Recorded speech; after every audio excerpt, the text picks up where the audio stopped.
All right, everyone, cheers. It's Wednesday, and that means design sips. Cheers. Cheers. Cheers. Ooh, that was like a symphony. I don't know if you heard that. That was Craig. There's a few extra people here, and cheers. Hi guys. Some friends joining us. That's not true. There's not extra people. There's all the people. Yes. But we are only missing one, Ash, always. Yeah. We miss you. We drink in honor of you. Hopefully Yes. you tune in, my love. Yeah. All right. All right. What's happening? We should talk about design and sipping wine and the business of design. And You're like a rapper rhyming right there. it's been one of those days, people. You know when there's a design sips and we're all business. Have you met one of those yet? Or those days when we're like, it's hump day and we need to cut loose? This might be a cut loose kind of day. All right. Kevin Bacon, if you're out there, you know we're talking about you. Okay. We're good on Facebook? Yeah. All right. Upright? Can you see me Upright. now? Okay. So today we are talking client communications. Shoo.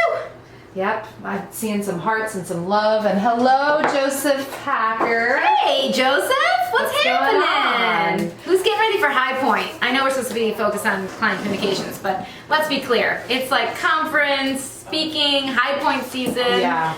Give me some love if you're excited. Are you going? Thumbs up if you're going. Yep, Cool. some love. We're getting some hearts. Good. If you're not going, we will be basically live streaming the whole Yeah. damn thing. So you're going to be there in spirit. You should definitely keep an eye out. If you can't make it this time, we will be showing you all the stuff. Yeah. We promise. Okay, client communications. Yep. One of those things that we do with such love and from such a place of joy, because communication is basically everything, right? Yeah, absolutely. It's all about setting expectations and making sure that we are crystal clear on everything that we do. We love our clients. It's how we get to do what we do. No one will just buy us empty houses to decorate. So we have these wonderful clients, which we think of as art patrons. And it's all about communication, because while we love to create our art, it's really their home that is the end product. So Yeah, absolutely. So, These are the client questions. all right, we've got some questions. You know what? Hold on one second. Let's get to the questions, but I think this is a great jumping in point. set some tones. Own your client communication style and be consistent across all channels. You share the story of like you're an in-person meeting or email kind of girl, and like Yes. that's your communication style. It is. So I will choose an in-person meeting top notch over anything else. If I can meet with my clients in person, face to face, all decision makers in the room, I really feel that always they get the very best end result. They get the best possible experience while we put their house together. We make the most efficient decisions. We make the better decisions when we're all in the same room together. We have more fun. There's more smiling and more joy in the whole project. My second favorite method of communication is an email, because for me, it's about being clear, it's about being concise, it's about making sure that I'm saying what I intend to say in a tone that I intend to say it in. I find that a phone call, I find so often these days people are multitasking. And so when I'm on the phone, I'm really trying to be fully present on that call, but I can hear, wind in the background because someone's walking down the street, the ding, ding, ding, ding, ding because they're in the car, the call is dropping because they're driving around in areas that don't get good service. I find I can't hear people as well as I want. Maybe I should get my hearing checked. I don't know. I think it's really like, a service issue. But the bottom line is I often feel like I don't have my clients' full attention when we're on the phone. That's just the truth of it. I don't feel like I have their full attention. I don't feel like they're making decisive, efficient decisions. I feel like it's more just chit chat, and it's often distracted. And so my preferred methods of communication are an in-person meeting or email, where I can, a lot of times email is all about like, I'm attaching a proposal and here's this information and I'm giving you those details you asked for me, so I can kind of put it together over time and be extremely thorough and succinct.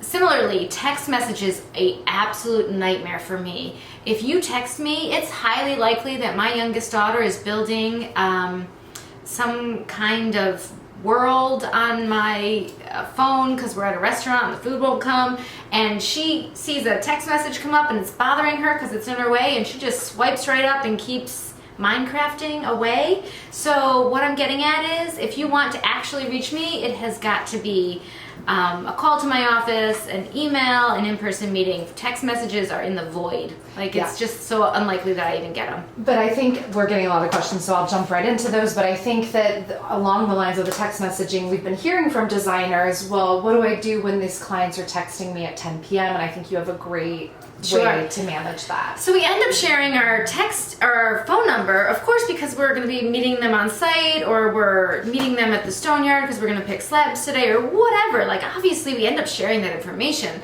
So they have that as an option of a means of communication. And it's very natural and normal to have a thought and think, well, I'll just shoot that on over while it's fresh in my mind.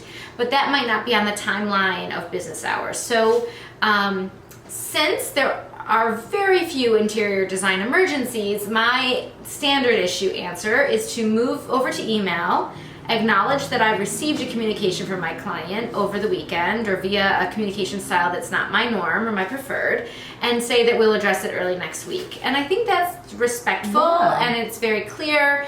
And listen, in the very rare occasion, one time I had a client's custom made beautiful metal slider door hardware that we had fabricated wouldn't lock, and so that was a true decorating emergency, but there are very few. So I always will acknowledge that I received the thing and that we'll address it early next week. And it's about being, respectful and also setting very nice boundaries, very kind boundaries. And teaching our clients and educating them on just reminding them that this is still business. Exactly. And while I do make myself available nights and weekends occasionally for clients when it's just the only time that I can get all the decision makers in the room, it's obviously not my preferred time to work. I have 2 young children and a family that I love to spend time with, and I do run full-time hours, and I am available full-time during the week. So it's not an always on for me. It's a when necessary on. Yeah, absolutely. Okay, I'm going to dive into some questions because we have a lot today. Soiree Wedding says, what do you do when a client is asking for a shorter timeline than your normal process? What do I do when? What do I do? Yeah, that is always a request, but of course, it happens to us each and every time that we lay out our natural and regular timeline, that every single client says to us, well, could we do it faster? I want it faster. Because by the time the client has hired us, they've already decided that they want it done, right? They've already decided that they are putting aside the capital to make it done. So can't we get it done sooner? That's so natural, and it's the question that we get every single time. And every single time I have to respond that our timeline is tried and true. It's a realistic timeline of what actually needs to happen to make your project the best possible project. It is going to take us time to really get to know your space, to understand you completely, to put together the as-is plan for that project, to make the best possible plan, to round up and gather all the materials that go into interior design, to talk to all of our vendors and trains about the feasibility of the design that we've come up with, to then get some budget numbers together from all those trades and all those vendors, to then put that together into a cohesive communication that they can understand and digest, that includes where we want to go with this project and what it's going to cost. All right? Because those things, if you don't get all of that together for that first presentation, you can do a wild fantasy design that has no budgetary implications, but that is never going to serve you, right? Because you can't move forward with anything until you can commit, and commitment takes the conversation around the money. So we're just very clear that we know what we're talking about when we say our timelines are real, they're based on fact, they're based on historic truth of what it really takes, and I cannot move it faster. 9 times out of 10, I can't make anything happen faster. I've also found that on my initial calls with them, almost every one of them asks that, and I feel like setting that expectation from the onset of like, absolutely, we'll work as quickly and as much as we can. Every client would love to have it within this date, but I just want to set expectations early on, and I find that managing that on the front end really helps their expectations. Yes, and we're not trying to be strict or rigid or non-fluid or non-accommodating. We're just realists. it takes, like, I don't know if I just ripped off a whole bunch of stuff, but it feels like a whole bunch of stuff. And let me tell you, there's a lot of other players in that game. There's a lot of interaction and requesting samples and having things shipped and going shopping and meeting on site and having bids done. Those things take quite a bit of time. And you first have to get an idea together before you can even start to order those samples or drop those things that you want to get bid. So it needs to be given its due if it's going to be good, frankly. We have a comment from Katie Butler saying she misses you. Hi, Katie. What's happening? Okay. All right. So next question is from Sun-Kissed Home Design. Have you kindly tell a client that one piece they just have to have has a snowball effect? Oh, yes. That is so good. Great question.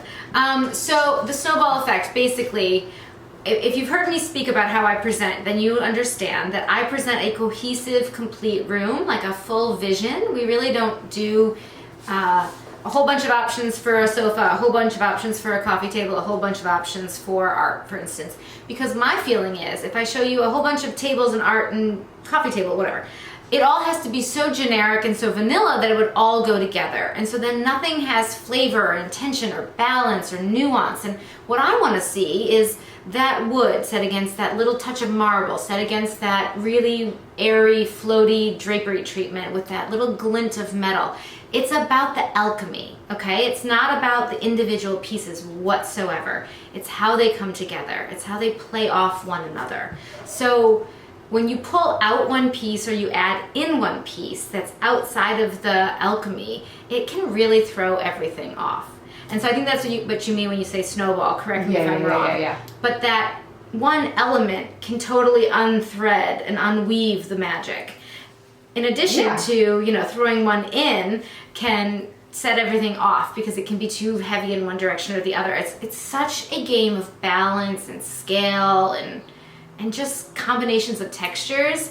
I always say it's the je ne sais quoi, it's the umame, it's the intangible that really, there's this moment in a design project where you're like, yeah, function, direction, where we're headed, what we're doing, blah, blah, blah. And then it like hits. And that's the moment of alchemy. That's the moment that it went from ingredients to masterpiece, right? And it is, now we're cheersing. Yeah, we're cheersing into the masterpiece. It's something magical and it comes together in its own little click and you can't force it. And it needs to come together in that click. So it can be an unraveling if you let one piece be threaded in or out. So while you're sipping, I'm going to ask you our next question, which is from Aaron Engineer, who says, how do you deal when a client is acting like a diva and is being rude? I don't want to risk burning a bridge. Thanks for the good questions today, guys. Really Thank you. Appreciate it. Oh, okay.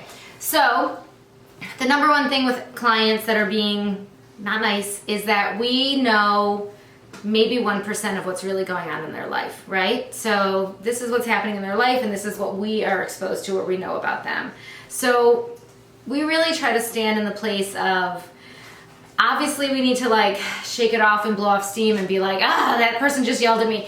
But we also have to just understand that we have no idea what's really going on. And we have to give them grace and we have to give them space and I don't know, we have to give everyone a break. And then we have to set boundaries. And we have to be really clear that, I go all mama bear with my team and like, you're not going to yell at someone who works for me and continue to work with me. That doesn't work. I won't be yelled at either. So yeah. I think you're really good at setting professional boundaries and, just,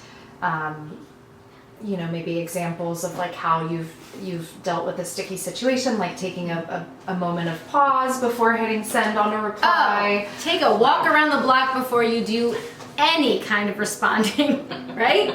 Can I get an amen? Yeah. Okay. Cheers. Give us some hearts and yeah. No. I think it's taking a breath and trying to gain that perspective of I have no idea what their day was like today. I have no idea what phone call they got, what diagnosis just went down, what news they just received. Maybe I got treated inappropriately and, we need to address that as humans, but as business people, we need to address that and like set a tone and set a boundary, but it's just taking that walk around the block. Yeah. Maybe having a glass of wine. Yeah. Hello, Nancy from Design. Hi, Nancy. Okay, we had a question. Joseph had a question about, are you using video more for client communication? Hi, Joseph. So we love video for clients when we can't get into person. I was saying earlier, I'm not a super duper phone person because I just think that people naturally multitask, and I think video holds you like accountable. It's eye contact. You can't be like typing or doing something else on your phone or whatever. So I like video for that. We were hired once by a client living over in Switzerland, building their dream house. It was all Skype conversations until they moved home. That was amazing. I love connecting with people in the industry over or video conferencing, Skype, whatever program we used this morning. I don't even know what it's called. Zoom. Thank you. That's fine with me, and I'd rather do that than like put the meeting off for 3 more weeks or what have you. But so much of our design, when we're really digging into the details and we're doing a big full service project, is tactile. So we really want to meet in person if we can. Hello to Cozy Earth Bedding who Hello. joined. Hi, We Cozy have Earth. been loving those sheets. Oh my God. Did I tell you the story about my husband who notices let's tell it nothing? now. Okay. So Cozy Earth Bedding, I love your bedding so much. I cannot get enough. Literally am like, no, don't change this. Let's wash that and put it right back on. It is like a cloud to sleep on. I cannot tell you how much I love Cozy Earth Bedding, and I am not being paid to say that. Yeah. So my husband is like the least likely to notice something. I have this joke. I put up this beautiful mirror over my fireplace, and like years went by, and then one day I think I took down like the Christmas decorations, so the house looked drastically different, and he walked in and he was like, "Is that mirror new?" And I was like, "You've got to be kidding. That is like been there for years." Yeah. He notices nothing. He says to me the other night, he's like, "Did you get new sheets?" And I was like, "Yeah. Why?" And he says, "They're really soft." I was like, "That's insane! This man didn't notice a mirror for 3 years." So cheers to you, Cozy Earth. Yes. Well Cheers done. to you. And check out our highlight. Yeah. Oh yeah, we have like some great video info stuff on Cozy Earth. Yeah, so check it out on our highlight. And if you haven't tried their sheets, clearly you need to. Run. And Go designers, they have trade program, and honest to God, we have done the high end, we've done whatever, we've traveled long, far, and wide with bedding for clients, and this is crazy soft and very, very, very like reasonable, but also comes across as absolute luxury. Amazing. Killer. Okay, we have a question. If in-person meetings are your preference, do you go to the client or have them come to you? So I love to go to the client for the first meet and greet before they've hired me. I really want to see the space. I want to see them in their natural environment. I want to see them walk me through their space and point out things that are working and not working. I just want to catch them at home. I want to see if there's someone who is dressed to the nines with their flats on, or if they are casual and low key. Like, that all is important to me. And then I love to do presentations in my office because I love to have the whole thing set up looking like so incredible. Every little detail laid out just perfectly, everything ready, everything set, water poured, we're ready for our clients. So I feel more prepared when they come to me for the presentation. I also have the entire library and the entire team. I have CAD, I can reference things. So if we need to make some edits or some deeper digs, or we need to look, are there other options to look at for this, or are there close-ups, other views to see of something, like I can dig into that a little bit quicker than having another follow-up meeting. So I love to do it in the office if I can. Good. Now, this question is kind of a springboard for another topic. How do you balance how often to contact clients, which leads me to one of your favorite communication tools, which is our Friday wrap-up emails. Yes. So this is one of my favorite things that we do. We do a weekly Friday email to every single client that we have open, the whole entire project. So from the time that they sign the agreement to the time that we wrap up and send them their final thank you note.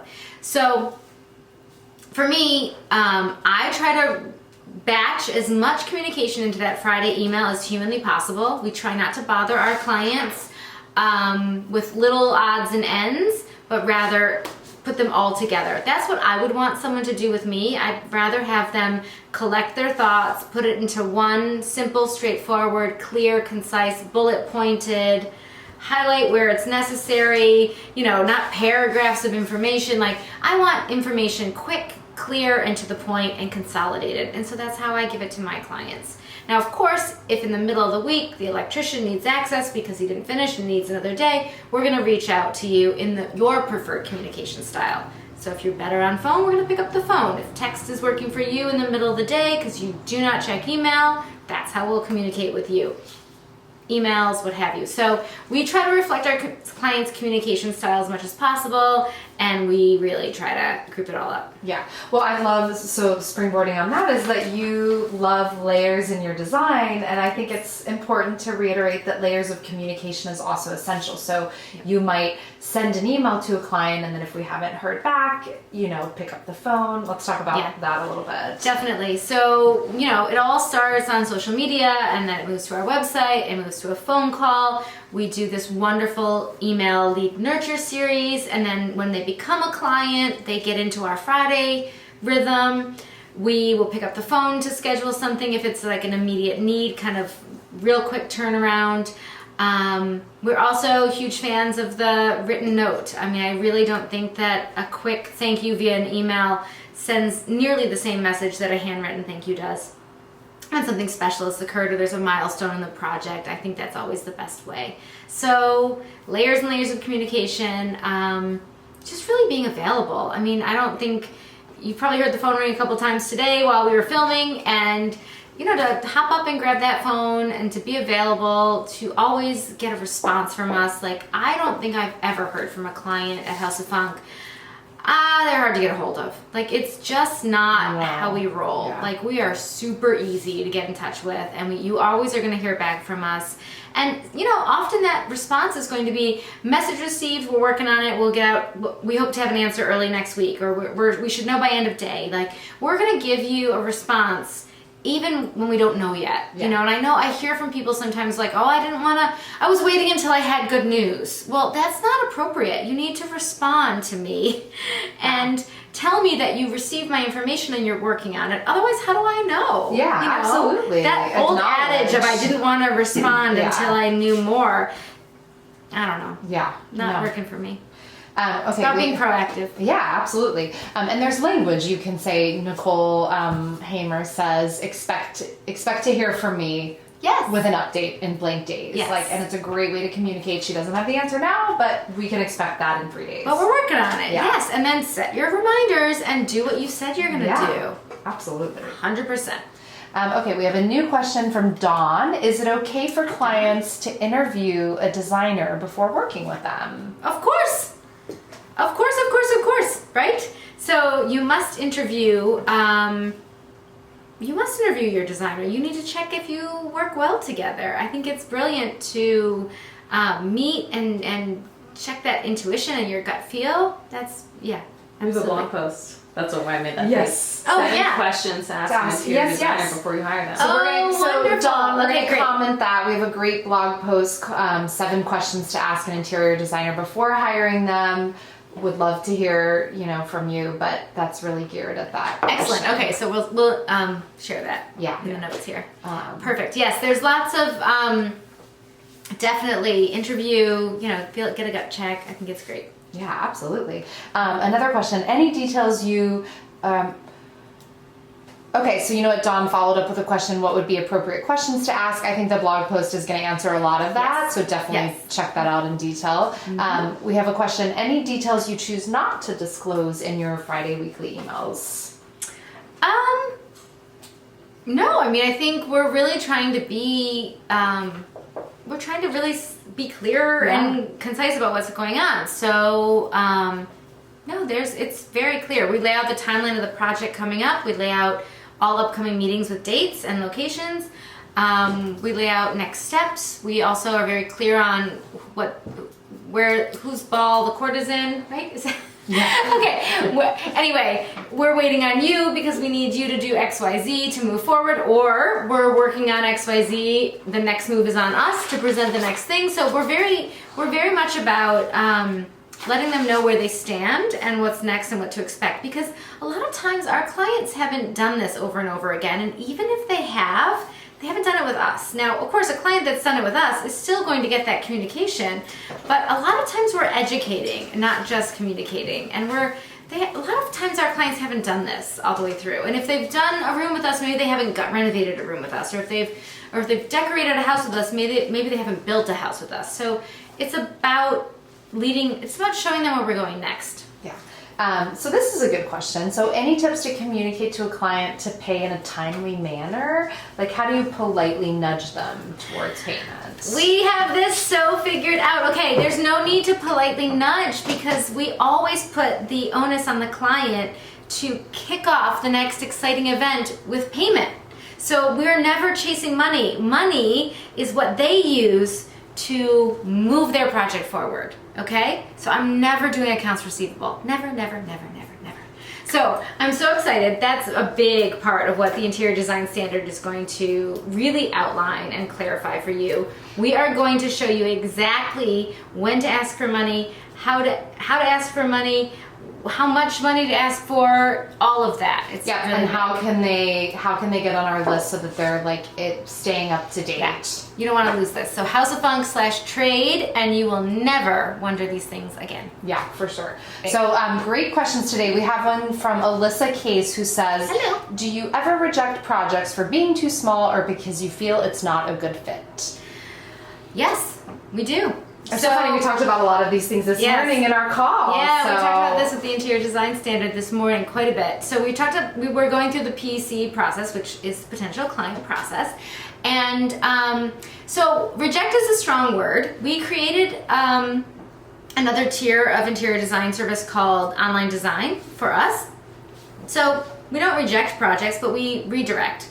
So instead of, if it's not right for full service because it's just not a good fit or it's too small of a project, we redirect them to our online design, which is a great way for someone who doesn't fit whatever metric it is to still work with us and still have our aesthetic. It's actually the exact same team doing really the same level of alchemy that we love to talk about.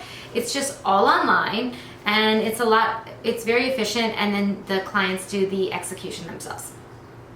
Yep. Great. Okay. Another question. So we are launching, we got a question about when interior design standard was going to be available. It's going to launch spring of 2020. Spring of 2020. And please, again, HouseOfFunk/trade to get on the list so that you are the first to know. There's going to be some really cool opportunities and some, what we call the zero module. So there'll be some great, kind of some ways to interact with the brand before spring of 2020. Yeah. But every month, if you're on the list, you get some of the content that we are going to be giving, unrolling. You're going to be getting it, so you really don't want to miss this. Yes, so every month if you're on the newsletter, there's free content that you can download and integrate right into your business now, which is wonderful. A great way for us to give you some little morsels so that you can understand more about the brand and what we're doing.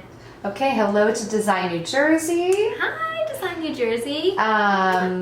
We have a question. What did you study in college or at university? Yes. Okay. So I am a finance major, and interior design for me is a second career. And it kind of came about, I was doing business process consulting, and I started taking design classes at Parsons in New York when there was not really design courses yet for web design.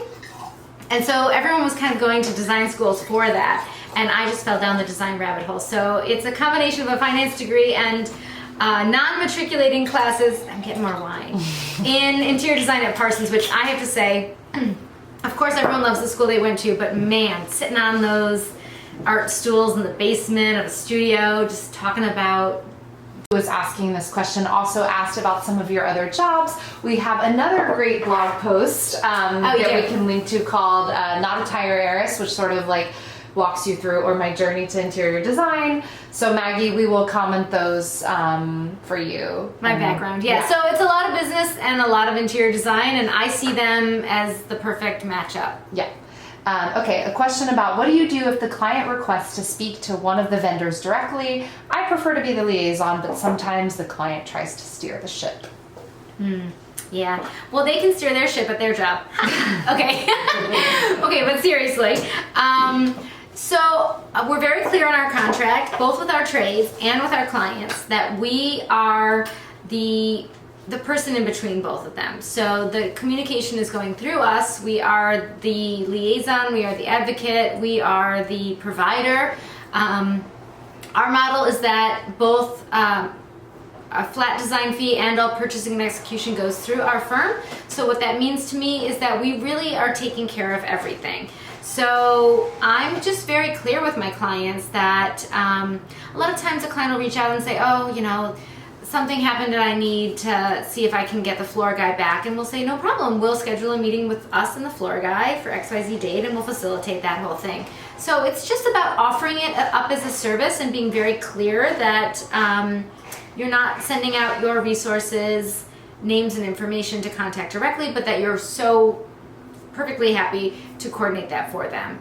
You know, a big part of our value is the trades and vendors that we have vetted, interviewed, worked with, stayed with, work well with. We know their family, they come to our holiday parties. Like, this is not a small thing. You all know when you hire someone and you give them your deposit and you hope they show up and you hope they do a good job and you hope that they stand by their work, we can guarantee that the people that we work with are going to show up and stand by their work and be trustworthy, because not because we run their company or what have you, but because we've used them for years and years, and we have a contract with them. We have good practices in place. We absolutely require that they're licensed and insured to all these crazy levels to just protect you, because if someone got hurt on a job site and they weren't licensed and insured, it ends up rolling back up to the homeowner. So we're really careful and respectful, and therefore we're really protective. Yeah. This takes us a little different way with client communication, but I think something that you do that's important to your process is, let's talk about like our holiday cards. Mm-hmm. And you know, you always say it's your chance to put your work out there, and walk me through like adding clients to our list so that then, you know, we're keeping in touch and they're seeing your beautiful work and they're in, you know, their mailbox. Yes. So it's funny. Holiday cards have a funny place in my heart. When I first went out on my own and started my own design firm in 2005, I did it by tucking my new business cards into my holiday cards. So at the bottom of my holiday card, I went out to the Conran shop and underneath the 59th Street Bridge in New York, if anyone remembers that heyday of design, and I bought the most beautiful cards I could get my hands on. Just the typography and the thickness of the paper, everything screamed luxury, high-end design. And I wrote out this beautiful holiday card. I didn't have kids yet, so it wasn't all full of pictures and stuff. And I tucked in my new business cards and I said, happy holidays, I'm wishing you the best. By the way, started my own design firm. Spread the word if you can. Cheers, happy holidays, right? Tucked those in, sent them out, and that's how I started my firm. Quite simple, but quite effective. I asked directly for referrals. I sent it out to my personal network, and I did it in a way that signified where I was headed, not maybe where I was, right? So my holiday card still does this.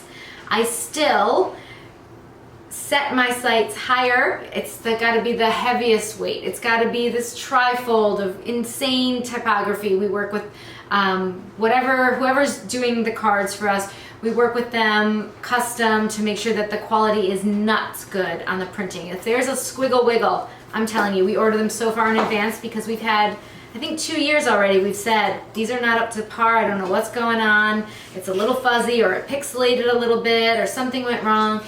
We always have a sample made so that we're not wasting, but it's that kind of thing. You really need to elevate. So Kate Rumson joined, and such a lovely comment. She says, everything Sandra Funk does screams luxury, high-end design. Thank you, Kate. Everything you do, my love. Everything you do. Cheers. Cheers.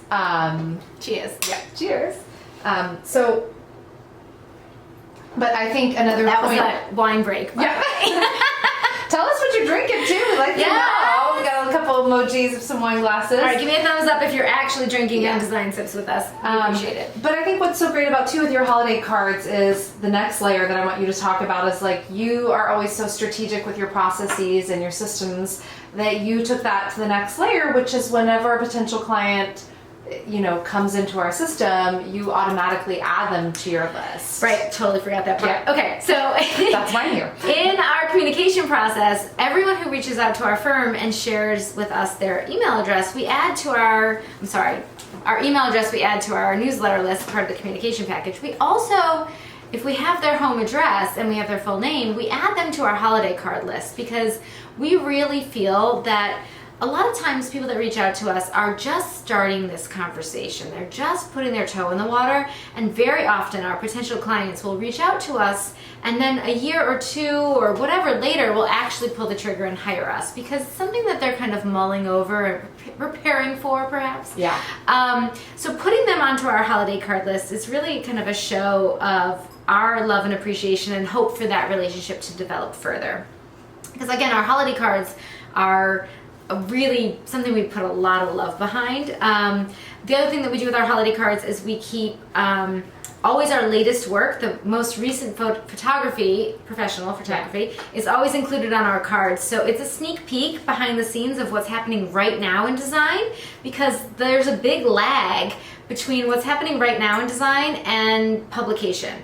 Because if you want to get properly published, it has to be photographed, then edited, then sent to press releases are written, schmoozing is done, and then you could sit on an editor's desk for quite a while. It either goes or it doesn't. If it doesn't, it goes to another editor. You can see how this can all of a sudden turn into quite a long time between design and publication. So the holiday card is like a sneaky pass to what's really happening inside our walls. Yeah. Another thing that you do is, let's talk about, again, kind of in the realm of like client thank you, client communication, is you've done everything from like attitude is gratitude to really thoughtful seasonal gifts like a Valentine's Day wreath. Let's go into like some of that. Yes. So we were on our beta call this morning for the interior design standard, and my dear Malky was saying about in the luxury market, you can't just be good enough, you have to surprise and delight. Or fascinate? Fascinate. Yeah, fascinate. Such a good word, Malky. Thank you. So we've always been trying to come at this from an angle of surprise and delight, fascinate, whatever word makes you happy. So little things like, I don't even try to compete with the holiday gift thing. Like, I just don't even it's a smorgasbord of chocolates and candy treats and things stacked up to here, and it's so appreciated and lovely. But we love to do something like completely off the wall, like a St. Patty's Day gift or a Valentine. Like this year we did boxwood heart wreaths for all of our clients that were like current in action. And it was so lovely to drive around town and actually see everyone's wreaths up, and just they really it caught them at a moment when they were just like, it wasn't expected. Exactly. It wasn't time for a gift. And of course they'd received our beautiful holiday card, but we don't do gifts at the holidays. We try to move it around a little bit and catch them a little bit when it's more surprising. Yeah. So similarly, we don't do a holiday party, but in the past we've done more of a Thanksgiving party, and we kind of position it early November, and we call it the Attitude is Gratitude, and it's all about giving thanks to our clients, our vendors, our friends in the industry, kind of all those people that have gotten us to where we are, because we're nothing without the trades, the vendors, the clients, the staff, the family of the staff. Thank you, all y'all. Yeah. So that's a fun one, and it was on pause for a little bit, and they'll be coming back. Yeah, and I mean, you make an important point that you don't have to break the bank. It's just showing, like, thinking of them and appreciating their business. Yes. You know. Oh, saying thank you. And again, that's the way that we get to know these trades to that level, is by spending time with them outside of the normal 9-to-5 grind. Yeah, absolutely. So feel free if you guys have more questions. I mean, I think kind of going back to the beginning, but like what's important about client communication and layers of it is that you're consistent on your social media, on your website, in your initial call, in your handwritten thank you note, in your weekly project updates. Yes. So I don't know if you want to talk about just like kind of like owning your client communication and then sort of weaving it through all of those channels. Yes, of course. So the reason, thank God, that Rania is here is I was really looking for someone who could champion my rebrand a couple of years ago now. Many years ago now. 3 years. Crazy. what life was like. It's like BR before Rania. Okay, so when we did the rebrand, we had this concept with the old brand, but when we did the rebrand, it was so thoroughly injected into every single corner of our business, and that is no small thing. People, if you don't like your logo, you better think twice before you just go switching it, because holy moly, we really took it to a place of like ground level, burn it down and build it back up again. And it is our brand and our way.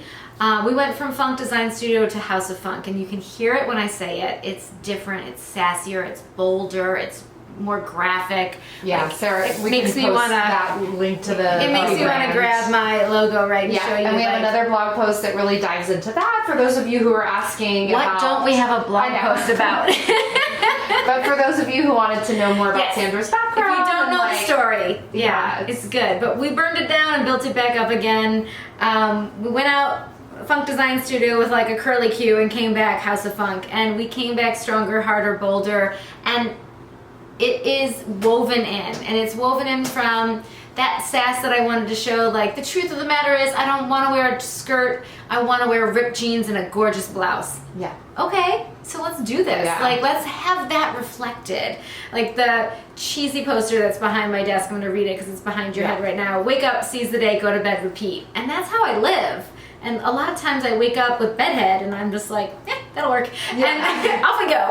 So off we go. Cheers to bedhead. Give us some love if you got some bedhead. You know you do. I'm like, like just work with it. Add more texturizing spray and dive into that bedhead. But no, it's that's like the core who I am, and we brought it to the brand, and now it's all just fluid. Like it's just it's just so stand all in your together. Space once you figure it out, and then inject it into every area of communication. And then when some communication, I cheers and didn't sip. You know that's bad. Hold on. Yeah. Okay, sorry, I get ahead of myself. So you know when you were typing some little moment of copy, or you're reading some little bit that's about to go out, and it sounds too contrived or too whatever or too buttoned up, roll it back. Like, say it out loud. Turn to somebody and speak it real, and then write that down. Speak it real and use English next time. And on that note, maybe we should wrap it up. Hold on. You can speak your mind.